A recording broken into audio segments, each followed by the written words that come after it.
Alright, so this next video is going to put 5.3 and 5.4 together. I went over the graphs, so sine, cosine, tangent, cotangent, secant. But now we're going to talk about transformations, or some people call them translations, on these graphs. It's what you did, if you remember in algebra, when you did transformations. It's just now we're going to change the wording a little bit to, instead of like stretching and shrinking, if you remember that, shifting up and down, it's still the same concept, but because we're dealing with periodic functions, we change the wording for that. But really, it comes down to recognizing what operation or what transformation goes first, second, third, and fourth. So, very generically, let me just show you. This is what it's going to come down to. So, cosine, or I'll do it in black. A cosine B times theta plus C plus E. Okay, now, right, we started, just in general, sorry, the whole thing moved. We started with looking at cosine theta. Now there's all these extra operations that we have to account for. And that's why I kept emphasizing the idea of the argument. So everything that's inside these parentheses is the argument. And then we have things that are going on the outside, right? That these are not inside the argument. These are outside the argument. And of course, this could be easily be tangent. This could be cosecant, sine, cosine. Cosecant, cotangent. But we have to recognize the order that we have to go in. And it really comes down to recognizing the difference of what's in the argument and what's not in the argument. So if I'm going to make a quick note, and sometimes these parentheses aren't there, but we still need to understand that whatever follows the trig function immediately after, there is this parentheses space where the argument goes. So for example, if I write sine of 2 theta, that's the same as writing sine in parentheses 2 theta. It's just I didn't include the parentheses here because there is no other operation to take into account, right? But in some other cases, there are multiple operations to take into account. So for instance, if I wrote sine 2 theta plus 2, now if I wanted this 2 to be in the argument, I would have to put it in parentheses. So for example, these two ideas are not equal to each other. They are not the same thing, right? What this one is illustrating, it's more of sine 2 theta plus 2. So talking about more this operation that's happening outside. So we have to get really familiar with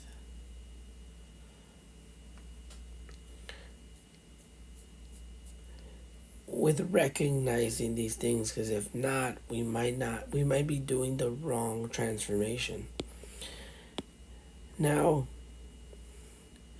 it's going to break down into two things. At least that's the way I like to break it down. I like to break it down between this idea of things that are inside and then whatever is outside. I'm going to focus on that for a second.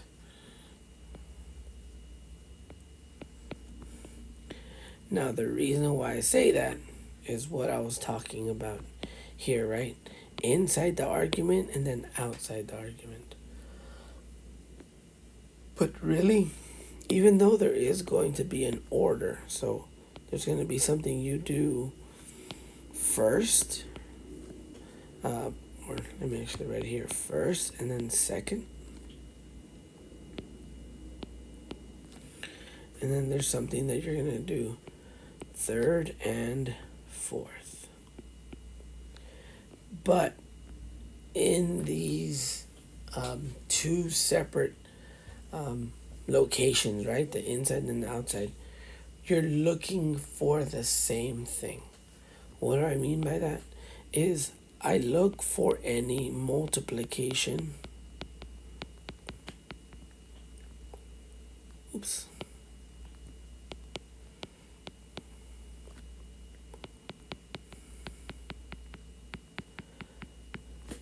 I look for any multiplication inside in the argument. I'm looking for an operation that implies multiplication. And then I look for an operation that implies addition or subtraction.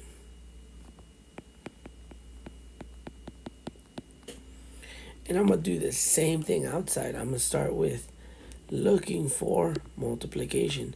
And now, this doesn't mean multiplication of a whole number. This could be multiplication of a, how do I say this? The multiplication of a fraction, decimal, so on. Doesn't have to be a whole number, but it's just there has to be multiplication outside. And then I look for addition and then subtraction. That's what it really comes down to. Now, of course, inside the multiplication I'm talking about is the multiplication, right? i.e., it's the multiplication to your variable inside the argument. Now, like I said, this coefficient could be a fraction, could be a decimal, could be a whole number, it could be negative. And that's going to dictate the type of transformation it's going to be. So for example, so two things happen. So there might be, okay, I'm going to separate this for a second. There's going to be either stretching or shrinking.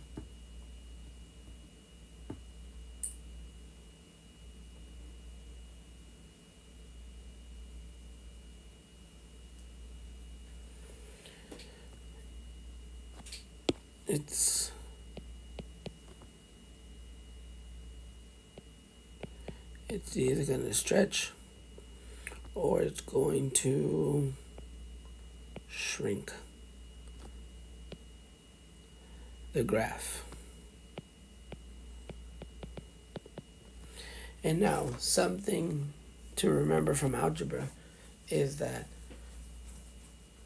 when you do things that are happening inside, it's always like opposite. It's always opposite behavior. I usually like to say it's like opposite of natural behavior, but then I would just say natural behavior. And what I mean by that is the operations or the manipulations are opposite of what we think. Now, when something stretches, you usually correspond that to you like using a big number, right? Because this is multiplication. So naturally things would stretch if you multiply them by a whole number like 2 or 3 or 5. That would make things bigger. But because everything inside works backwards, sorry, it actually, when it's between 0 and 1, so when the number is actually a fraction, it's going to stretch it. When the number is bigger than 1, it's actually going to shrink it, right? Because it's doing opposite of that natural idea. I'm going to give myself some room. There's one more thing I need to add. Go here. Sorry. It's not what I wanted to do.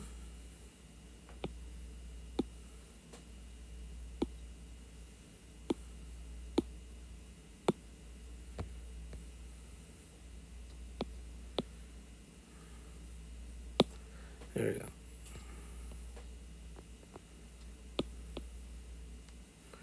Alright. Sorry.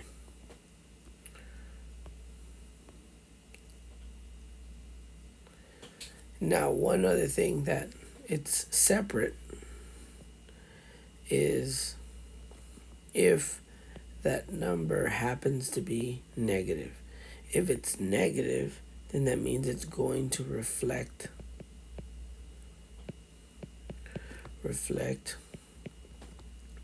on the y-axis.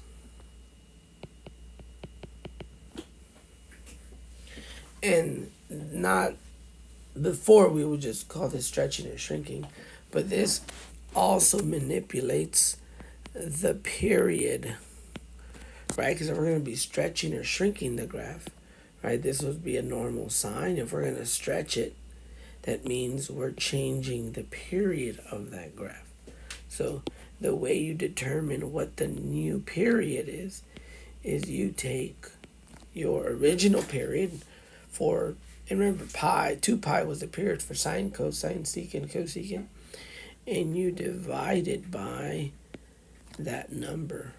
Because even though this is multiplication, this number is actually not multiplying, it's dividing all of the radians that make up the graph, because it's doing the opposite behavior, right?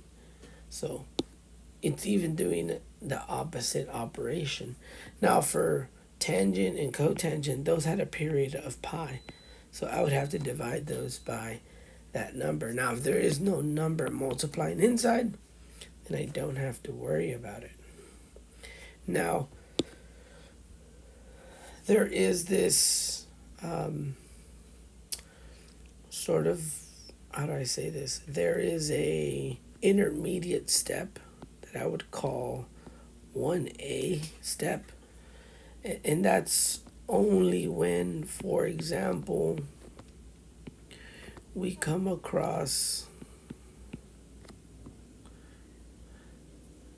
a situation where both of these two transformations exist in the graph. The reason why we have to do that is because that number, that coefficient, is impacting this manipulation. So you have to factor, and you're not factoring it out of the cosine because this isn't multiplication. Remember, this isn't cosine times something. The word is just there to tell you what to do with this radian or degree. So the factoring happens inside the argument. So to factor it properly, I have to divide this coefficient to this constant term. Because if I were to distribute things back, we would go back to my original problem. But this shows me exactly what my constant term is doing. So it's, I would think about it, for instance, I'll make a note. It's like GCF factoring. Sometimes you will be able to factor easily, but because we're dealing with pi's and pi over 6's, pi over 3's, it's better if you take this approach to seeing what's going on, because The reason why I want to do that is because the next transformation is if either something is adding or subtracting, right? But if something is adding, it's going to move it to the left. Remember, everything inside has that opposite behavior. But if it's negative, it actually moves it to the right. And this part of the graph is known as the phase shift.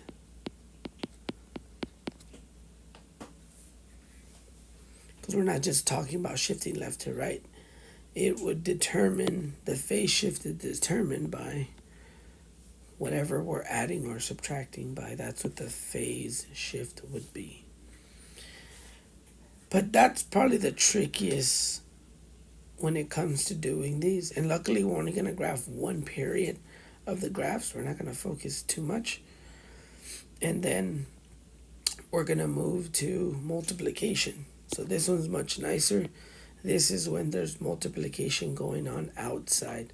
So that was that A part, right? Let's say sine theta. So now everything has a natural behavior. What does that mean? That means that if that number is bigger than 1, it's going to stretch it, what you naturally think would happen.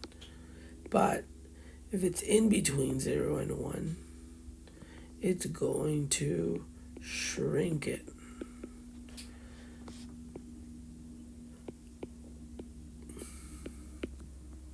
And of course, if it's negative,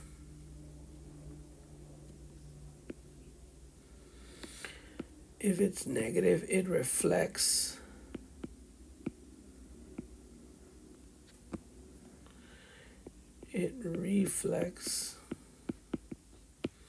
on the x-axis.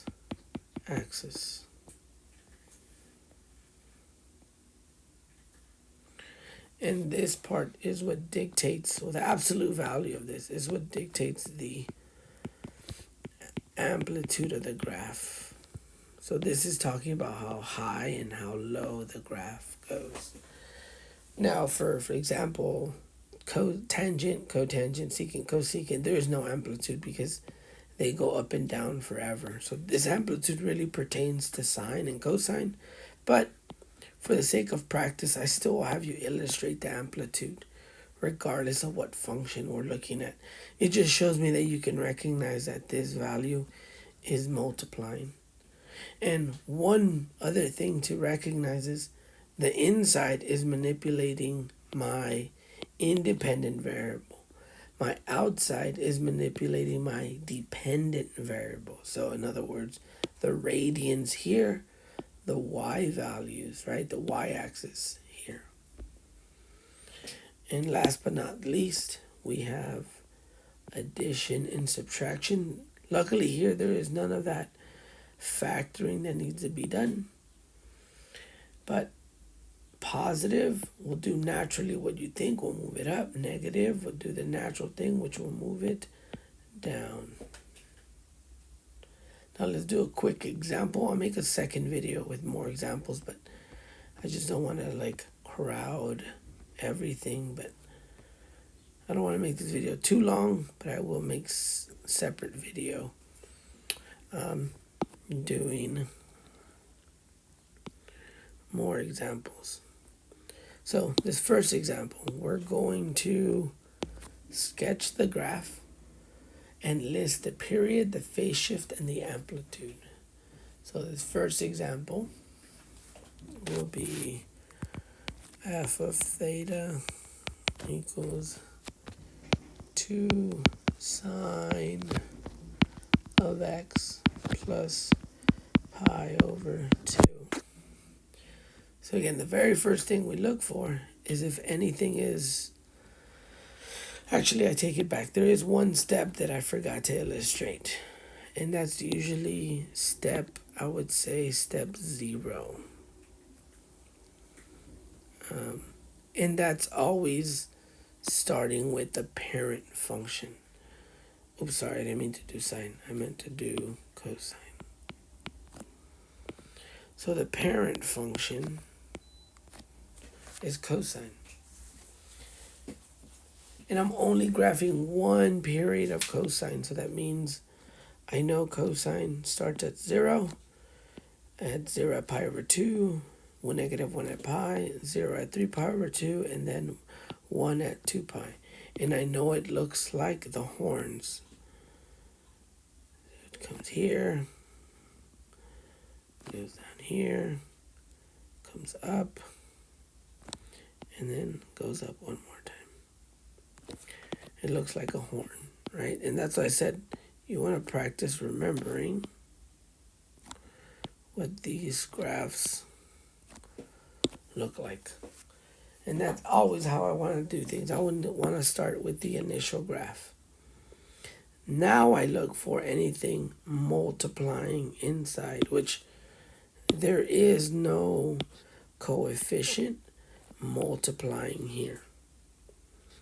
So that's, luckily, that means I don't have to deal with this multiplication and I don't have to deal with this GCF, which I will do an example eventually.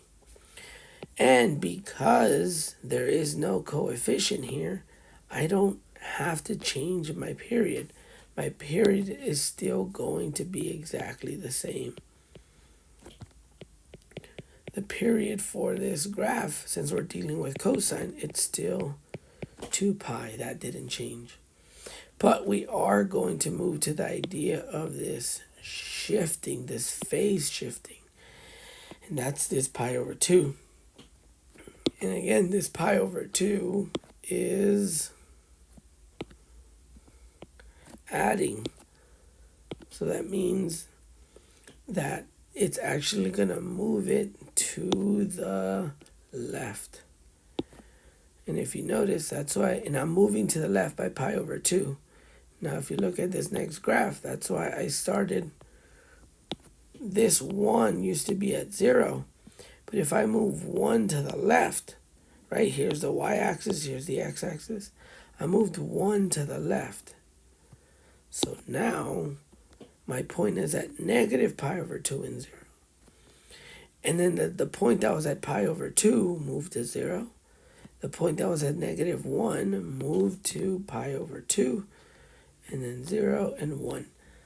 Again, I'm only trying to graph one period. So this all still looks pretty much the same. It's just shifted over to the left by 1. And once that's done, I can label my phase shift. And my phase shift is just 2 pi. If it was negative, I would just put the either the absolute or negative version of it. Either one's fine for me. As long as you understand that it has to move to the left. If you notice, all these points moved to the left by 1. But the image is still staying the same. Now I work my way outside.